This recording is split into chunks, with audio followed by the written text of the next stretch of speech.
more often than not find yourself as the only girl playing in a boys' team. Probably the most challenging time was I got my hair pulled when I was younger in a game. I had my ponytail out the back. It got pulled and I remember going down to the ground, hearing other parents being like, oh, there's a girl out there, she can't play. Then they worked out I was a bit of a secret weapon. Now joined by Kendra Cocksedge, three-time World Cup winner with the Black Ferns, most capped Black Fern of all time, scored the most points for the Black Ferns in history, a World Rugby Player of the Year, the first female to win the New Zealand Player of the Year. You hold nearly every record there is in Canterbury. Such an opportunity to have you here today. Thanks for your time. I want to take it back to the start. What are your first memories of this game? The first memories for me would have been, literally running around in bare feet in the Naki. Getting up early, going to play, and I just remember standing on Mum and Dad's feet at half-time because the grass was so cold and icy, or jumping on a fence or something just because it was so cold, because we didn't wear boots in the Naki back then. Hearty. Hearty. What was that like? Thinking back now, it definitely helped me. I came from a small town, Okatoa, so, the boys were like my brothers to me because we were all family friends. So if anyone was up to mischief or being mean to me or something, everyone, the parents would know about it or something. So the boys were awesome and they looked after me and then they worked out I was a bit of a secret weapon as the years kind of went on. And I remember year 7 and 8, we actually had to move. We used to get thrown into the line out and then the lock would throw it to me in the 5-metre channel and I scored so many tries because no one expected it. Just that go-to move that they could never stop. Yeah. You talk about people having to step in to defend you though, like, wasn't always easy. It's more like talking to my parents around their experiences from the sideline, like hearing other parents being like, oh, there's a girl out there, she can't play. Mum and Dad told me lots of stories about that, but I didn't care what was going on. I just absolutely loved running around on the field. And as I said, my teammates and the boys were, my brothers and looked after me. And I guess probably the most challenging time was I got my hair pulled when I was younger in a game. I had headgear on too and I had my ponytail out the back and it got pulled and I remember, going down to the ground because that's literally how he tackled me, just because I was running past and the last thing to grab was my hair. And my team, they kind of got in and around in a bit of pushy shove with the opposition and they told the opposition to leave me alone and they looked after me, which was really cool. From there on to high school, or have I missed a couple of steps? No, just I guess from growing up through the grades at Okatoa and then played at high school. We still played in bare feet all the way through until I basically went to high school and year 9 went to Senior Plymouth Girls High School. Captain the first 15 and the first 11. Yep. So cricket was another love of yours. I mean, I played a lot of sports through school. I think that's really important to play as much sport as you can while you're there because once you leave school it kind of disappears. But rugby and cricket were probably my 2 biggest ones. Played a bit of squash, basketball, touch, and enjoyed my last year at school before heading down to Lincoln University. When you went down to Christchurch, it was not for rugby though. I applied for both scholarships down there at Lincoln University. So I applied for a cricket and a rugby scholarship. Got given the cricket scholarship. So obviously everything I did down there was based around cricket trainings and back then, well even now, cricket's like it's all year round. You have winter trainings and stuff. But little did they know that I was playing rugby as well. I managed to get selected for the Canterbury NPC team.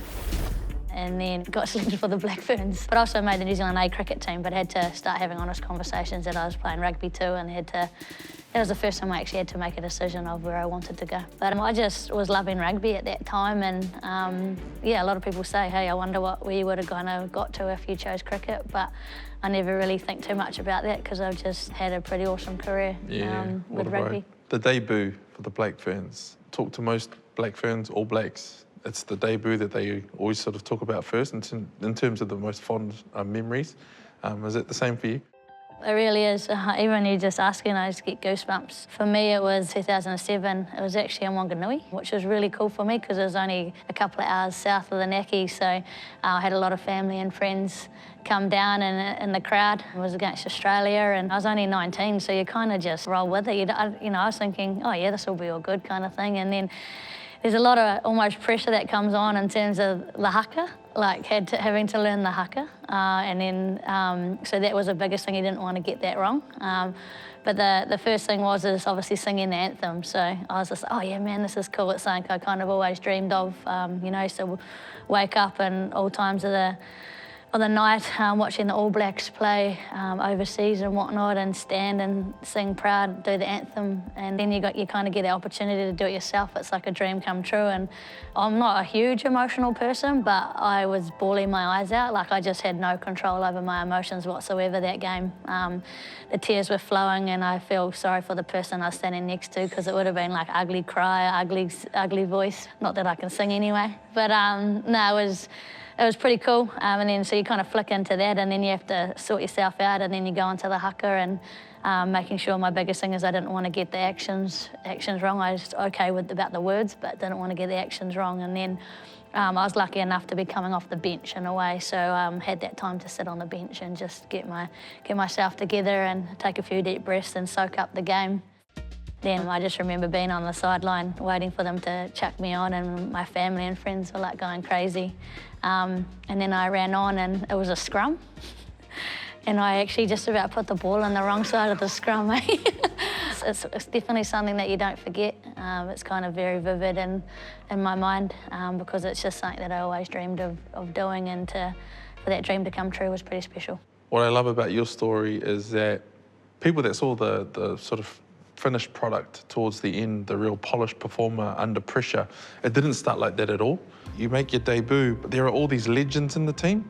Yeah, I think that's what actually shaped me into the player that I became, is because I spent 9 years behind Emma Jensen, and I just learnt a lot off her, soaked it up, and then having Anna Richards as a 10 as well, so I was just learning so much off her. I was also really scared, like in the first year in the team, like just didn't say much as real, you know, people won't believe that now, because I was always the loud talkative one in the team towards the end of my career. But definitely early on I didn't say boo really, and but just wanted to be there, soak it all up and enjoy it, because I literally had legends all around me. First World Cup win, 2010? Yep. What sort of mark did that leave on you, and what did you learn from that experience? Yeah, 2010 was awesome.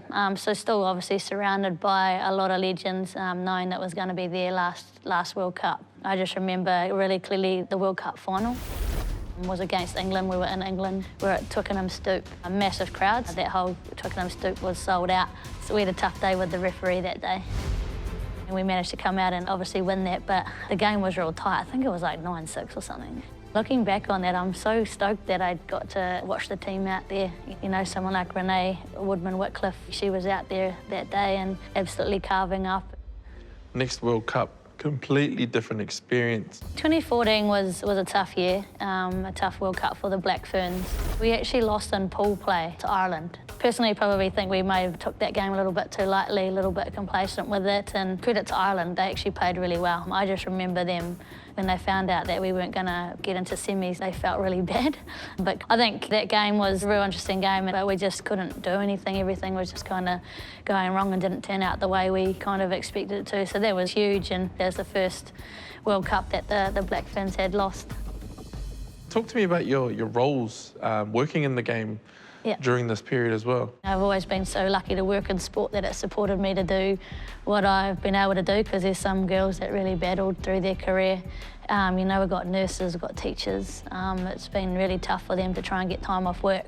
And then started my role in 2015 with New Zealand Rugby.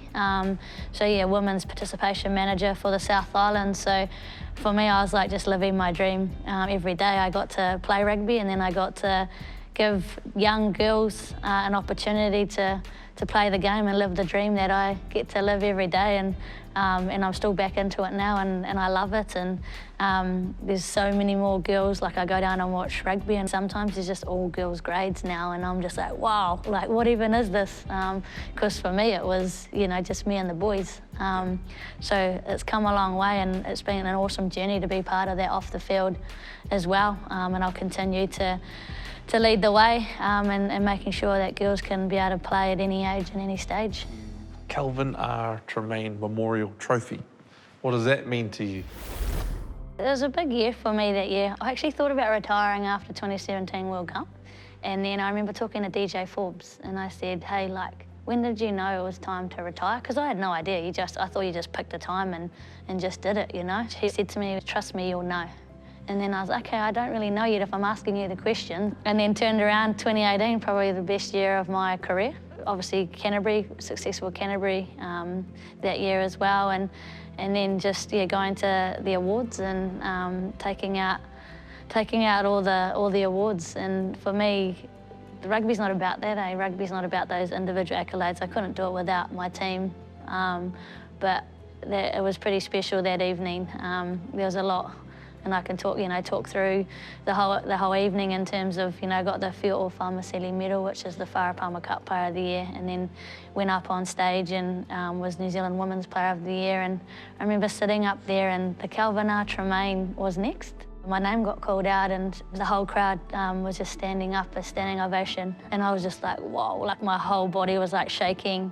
Grant Robinson was presenting the award and I just remember him saying to me, it's really heavy, so just be ready for it, because it was heavy and if he didn't tell me, I'd probably fallen over probably. And then you kind of get off stage and you're just straight into the media room and it's just going crazy. There's just cameras everywhere and people asking you questions, the first woman to do it, how does it feel? But you kind of go through that, but at the same time, you can't do it without your teammates. And it was almost life-changing in a way, like not just for myself, but for women and for women in sport and women in rugby. Speaking of breaking down barriers, 2021 World Cup final, played in 22. That was the one, right? That was incredible. Doing what we did, coming from losing 4 tests at the end of 2021 to turning around and winning a World Cup that I don't think anyone thought we were going to do because of coming off the back of that. And we just progressed throughout the year. And then when we beat France, that was the biggest thing for me, the poor girl missing the kick. But I was just like, oh my gosh. I think there's a photo that's gone viral of me jumping up in the air because the adrenaline was pumping, because at that moment I was like, man, she do this at home in front of a home crowd. And yeah, it was close, but who would know, and that a week later would do the same thing and win in the last minute of the game. But yeah, that was massive for New Zealand, for young females, for the team. And not just young females, young males, even older males. The whole mindset's changed around the game now, which is pretty cool. Well, it's a remarkable story and it's added to a rich history of sport in this country, and you were a huge part of it. So, Kendra Cocksedge, thank you so much for your time. Thank you. Appreciate it. Cheers. Thank you.